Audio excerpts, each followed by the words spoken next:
सर्वप्रथम बहुजन समाज में जन्मे हमारे सभी महापुरुषों को मेरा त्रिवार वंदन।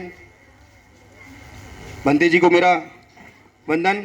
यहाँ पर उपस्थित भारतीय बौद्ध महासभा और संघमित्रा बौद्ध विहार के सभी सदस्य, उनको मेरा वंदन नमन। आप सभी को परम पूज्य बोधिसत्व डॉक्टर बाबा साहब अम्बेडकर की 133वीं जन्म जयंती की और राष्ट्रपिता ज्योतिबा फुले जी की जन्म जयंती की आप सभी को शुभकामनाएं। यहाँ पर आज मुझे खासकर बच्चे और महिलाओं को देखकर बहुत प्रसन्नता हो रही है। बहुत कम ही जगह मैं देख पाता हूँ जहाँ पर महिलाओं की जो संख्या है वो पुरुषों से ज़्यादा होती है। तो आप सभी के लिए बहुत बहुत साधुवाद, आप प्रशंसा के पात्र हैं।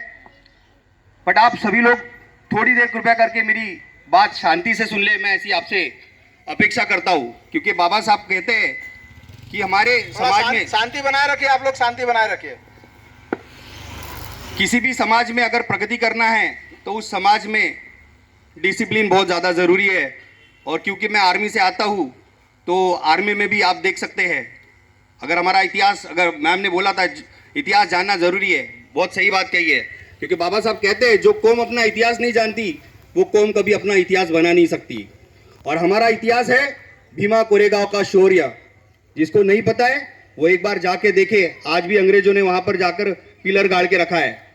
500 महार बटालियन के रेजिमेंट ने 28,000 पेशवा की सेना को हराया था। तो ये हमारा शौर्य है और ये हमारा इतिहास है। और सम्राट अशोक के काल में तो आप देख ही सकते कि हमारा जो शासन था कितने दूर दूर तक के फैला हुआ था। अफगानिस्तान से लेके ईरान तक के, आज का जो बांग्लादेश है, म्यांमार है, बर्मा है, वहाँ तक हमारा राज फैला हुआ था। तो इस देश के हम शासक रह चुके हैं।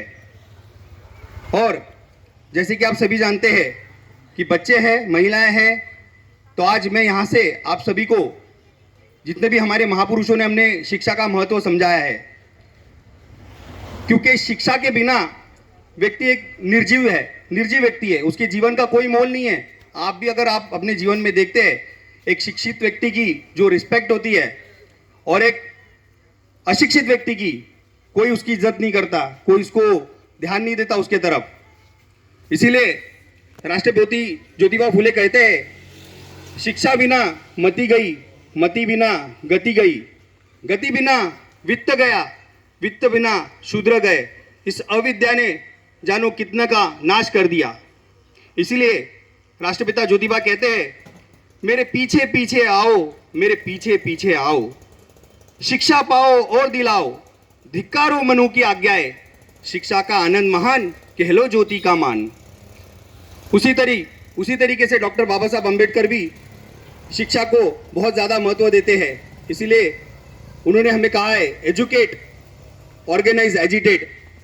तो ऑर्गेनाइज, एजिटेट करने के पहले उन्होंने सबसे पहले बोला है एजुकेट होना है।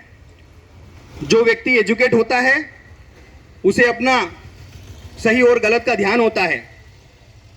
पर एजुकेशन के साथ साथ बाबा साहब ने बोला है कि किसी भी, क्योंकि शिक्षा ये शेरनी का दूध तो है और जो उसे पीता है वो दहाड़ता भी है, पर साथ ही साथ शिक्षा एक ये दुधारी तलवार होती है। और तलवार सिर्फ अगर शिक्षा है, जो व्यक्ति तलवार को धारण करता है, जरूरी नहीं है कि वो तलवार से किसी की रक्षा ही करे। वो तलवार किसी का सर काटने के लिए भी इस्तेमाल किया जा सकता है। और आज के दौर में अगर आप देखते हैं तो तलवार तो नहीं यूज़ की जा रही है, बट कुछ ऐसे माध्यम हैं जिसके यूज़ करते हुए आपको गुलाम बनाया जा रहा है। और इसीलिए बाबा साहब कहते हैं कि शिक्षा के साथ साथ व्यक्ति में शील का होना बहुत